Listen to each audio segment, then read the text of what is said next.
The private jet was quiet except for the low hum of the engines. The leather seats shined under the soft cabin lights, and the smell of fresh coffee filled the air. Sarah Miller, a flight attendant with 10 years of experience, moved carefully between the seats, checking everything was perfect. Sarah had seen many powerful people in her career, but today was different. On board was Michael Johnson, the young and famous CEO of Johnson Tech Industries, a billionaire who built his empire before turning 30. Everyone in the company feared him, not because he shouted, but because he had the power to end careers with one phone call. Michael sat with his laptop open, typing furiously. His expensive watch gleamed as he glanced at Sarah. "Water," he said flatly, without even looking up. Sarah nodded and brought him a glass of sparkling water. But when she placed it on the table, Michael snapped. "Did I ask for sparkling?" His voice was cold, sharp like a knife. Sarah froze for a second, shocked. She knew better than to argue. She quietly went back to get still water, but she could feel her hands shaking. The other staff members on the jet, 2 assistants and a company lawyer, looked nervous. They knew Michael's temper was unpredictable. When Sarah returned with the water, Michael grabbed it without saying thank you. He then threw the first glass of sparkling water on the floor, splashing it everywhere. Sarah's heart raced. She had been insulted before, but never like this. Something inside her snapped. She took a deep breath, stepped closer, and before anyone could react, slap. The sound echoed in the small cabin. Everyone froze. Michael's hand went to his cheek, his eyes wide in shock. For a moment, there was complete silence, only the engine's steady roar. "You don't treat people like that," Sarah said, her voice calm but firm. Michael stood up slowly, towering over her. For a second, it looked like he might shout or even fire her right there. But instead, he smiled. A cold, dangerous smile. "You just made the biggest mistake of your life," he said softly. Sarah didn't move. She didn't look away. Something in her calmness made everyone uneasy. Michael sat back down and opened his laptop again, typing quickly. The tension in the cabin was so thick that even the air felt heavy. 10 minutes later, Sarah noticed something strange. The 2 assistants' phones buzzed at the same time. They looked at each other, then at Michael. "You're all done," Michael said casually. "What do you mean?" one assistant asked nervously. "You're fired. Both of you. Pack your things when we land," Michael said without emotion. The assistants were stunned. The lawyer's face went pale. Sarah realized what had just happened. Because of that slap, Michael was punishing everyone, his entire team. But something inside Sarah told her the story was far from over. As the jet cut through the night sky, the atmosphere inside felt like a storm waiting to break. Michael's fingers tapped on the laptop keyboard, sending messages to people on the ground. Sarah stood in the galley, her heart pounding. She had no idea what Michael was planning next, but she knew this flight was going to change her life forever. The jet kept flying through the night, but inside, the air felt colder. Nobody spoke. The 2 assistants sat stiff in their seats, staring at their phones. One of them, Emily, had tears in her eyes. She had worked for Michael for 5 years and never thought it would end like this, so suddenly, so brutally. Sarah stood in the galley, pretending to check the snack cabinet, but her mind was racing. She had just slapped one of the most powerful men in America. She expected to feel fear, but instead, she felt strangely calm. Michael closed his laptop and leaned back in his seat. He stared at Sarah for a long time. The cabin lights cast a shadow across his face, making him look almost dangerous. "You think you did something brave," he finally said. Sarah didn't answer. "You embarrassed me in front of my team. Do you know what that means?" His voice was quiet, but it cut through the silence like a blade. Sarah met his gaze. "Respect means more than money," Mr. Johnson. You can't buy it? Michael's jaw tightened. Nobody had ever spoken to him like that. The lawyer shifted uncomfortably in his seat. He knew Michael's temper and he knew this wasn't over. Michael stood up and walked toward the cockpit. Sarah stiffened as he passed, but he didn't say a word. He opened the cockpit door and spoke quietly to the pilot. Sarah couldn't hear what he said, but the pilot's face went pale. When Michael returned, he smiled again, that same cold smile. "Change of plans," he said. "We're not going straight to New York anymore. We're making a little stop first." The assistants exchanged nervous glances.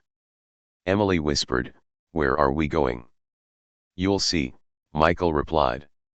Sarah felt a chill run down her spine. She knew this was about her. Whatever Michael was planning, it wasn't good. An hour later, the jet began descending. Sarah peeked through the window and saw nothing but darkness below, no city lights, no airport glow. They were landing somewhere remote. When the wheels touched the ground, Sarah's heartbeat quickened. The jet rolled to a stop on a small airstrip in the middle of nowhere. Michael stood up and pointed at his assistants. "Off the plane." But Sir Emily tried to speak. "Now," Michael said sharply. The two assistants grabbed their bags and hurried off the plane into the night. A black SUV was waiting near the runway. Two men in suits stepped out. Sarah's stomach twisted. Who were they? Michael walked to Sarah and stopped just a foot away. "You're next," he said. Sarah swallowed hard. "What do you mean?" "You'll find out," Michael replied. But then, something unexpected happened. One of the men from the SUV walked up the stairs and whispered something in Michael's ear. Michael's expression changed instantly. "No," he said sharply. "We're not doing this here." The man nodded and left. Michael turned back to Sarah. "Get back to work," he said. Sarah was confused. Whatever Michael had planned, he had just changed his mind. As the jet took off again, Sarah couldn't stop thinking about what just happened. She had a feeling this was only the beginning. Michael sat back down and opened his laptop again, typing furiously. His face was calm, almost too calm, like a man preparing for something big. Sarah glanced at the lawyer, who looked just as uneasy as she felt. This flight had turned into a game of power, and Sarah knew she was right in the middle of it. She didn't know if she would make it to New York safely or if Michael would destroy everything she had worked for. But one thing was clear, she wasn't going to back down. Not now. The jet soared higher, cutting through the dark sky like a knife. The engine's steady roar was the only sound. Inside, the tension felt so heavy it could crush anyone who dared to speak. Sarah kept glancing at Michael, who sat in his seat typing non-stop on his laptop. His face was calm, too calm. She served him another glass of water. This time, he didn't even look at her. But Sarah noticed something strange. Michael's laptop screen showed names, lots of names. Employees. Entire teams from his company. One by one, he was sending termination emails. "Are you firing people right now?" Sarah asked before she could stop herself. Michael finally looked at her and smiled. "Actions have consequences, Miss Miller. You wanted to teach me a lesson? Well, I'm teaching everyone one."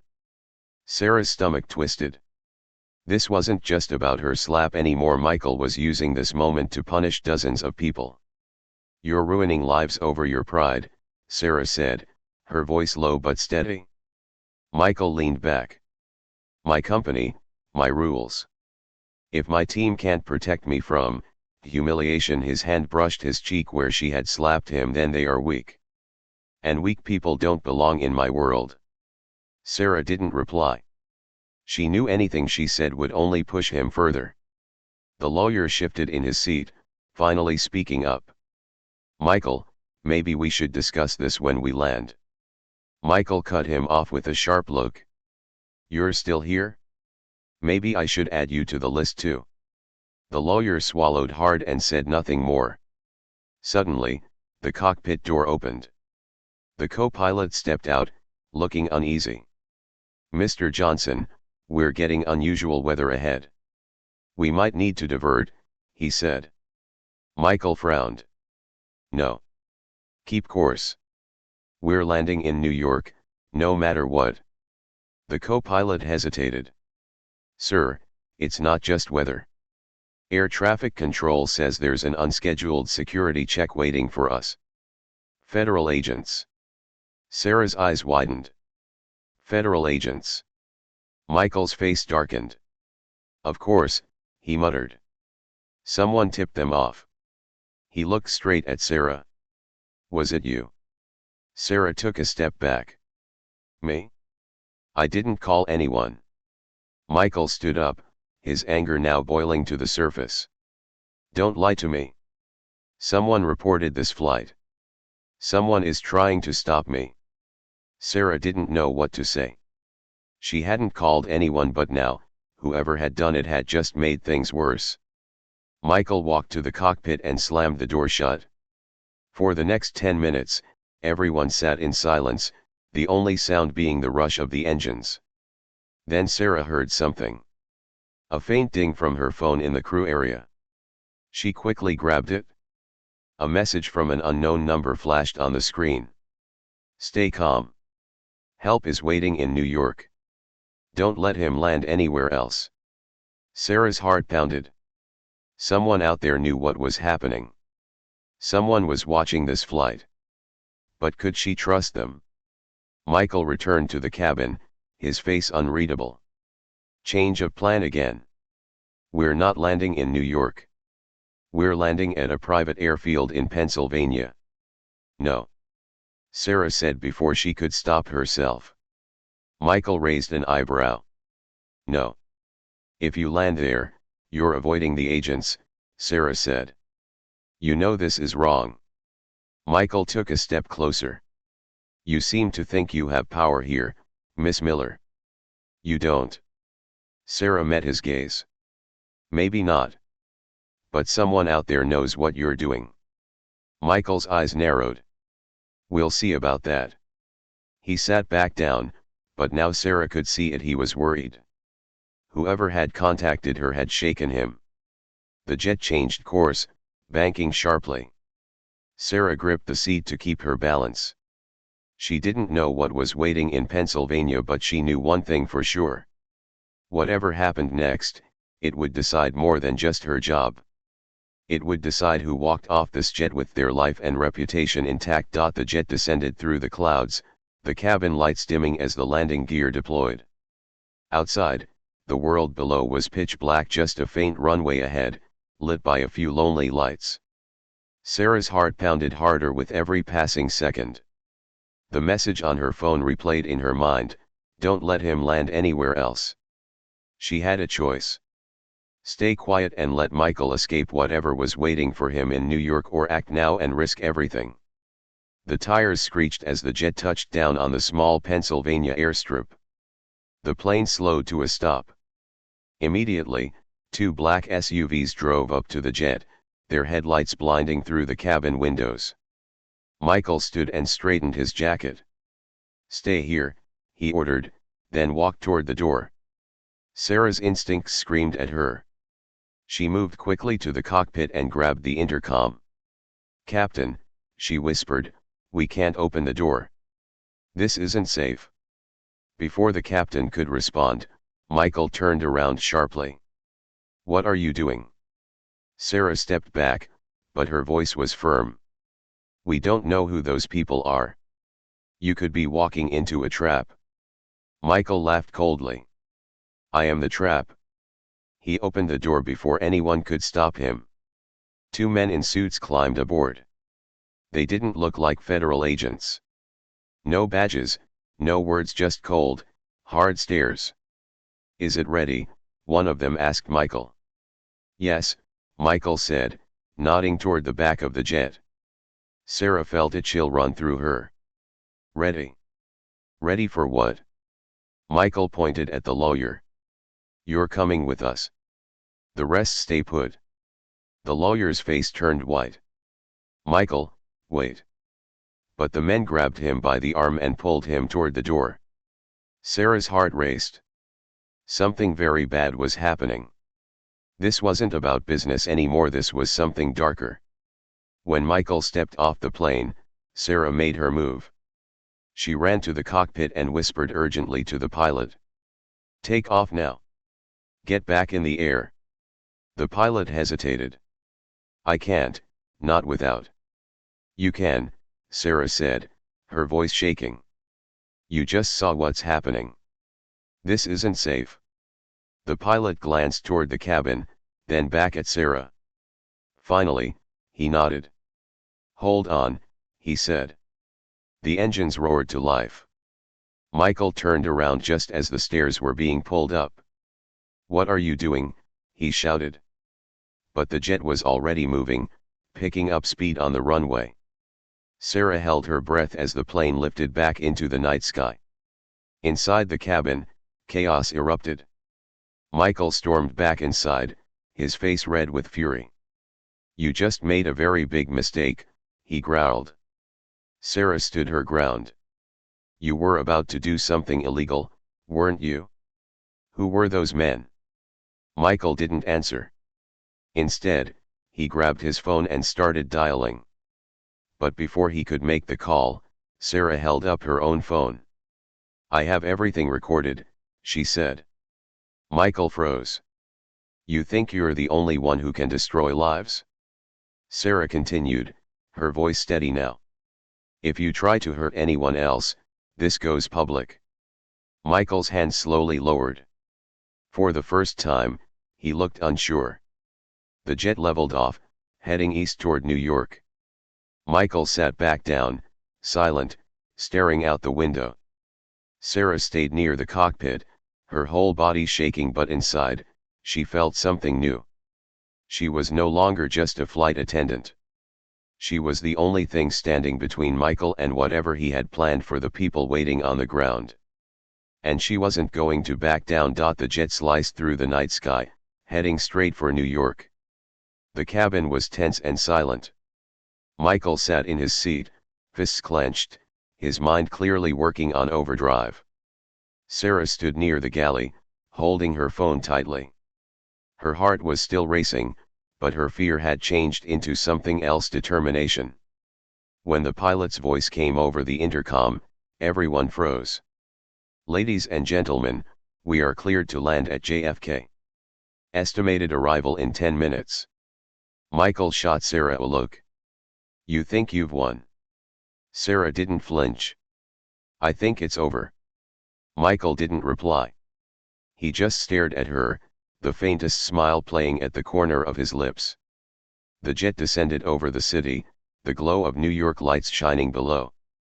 For a moment, everything felt calm.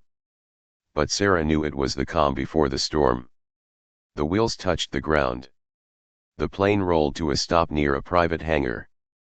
And then, before anyone could react, flashing lights. FBI SUVs surrounded the jet in seconds. Agents poured out, their badges glinting under the runway lights. The cabin door opened, and a voice called out. Michael Johnson, step off the aircraft with your hands where we can see them. Michael stood slowly, his face unreadable. He looked at Sarah one last time. This isn't the end, he said quietly. People like me don't fall that easily. Sarah's grip tightened on her phone. Maybe not, she said. But tonight, you do. Michael smirked and walked to the door. Two agents grabbed him and placed him in handcuffs. The lawyer and pilot watched in stunned silence as Michael was escorted down the stairs. Sarah felt her knees go weak, but she stayed standing.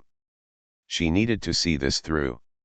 Moments later, one of the agents stepped into the cabin. Who's Sarah Miller? Sarah raised her hand. The agent nodded. We got your message. Sarah blinked. My message?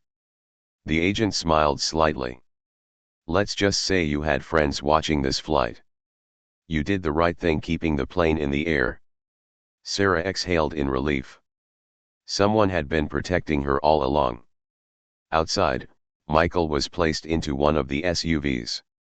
He turned his head just before the door closed, locking eyes with Sarah. His expression was cold, but there was something else there to respect. The vehicles drove away into the night. Inside the jet, the cabin felt different. Lighter. Emily, the assistant who had been fired earlier, stepped back inside, tears streaming down her face.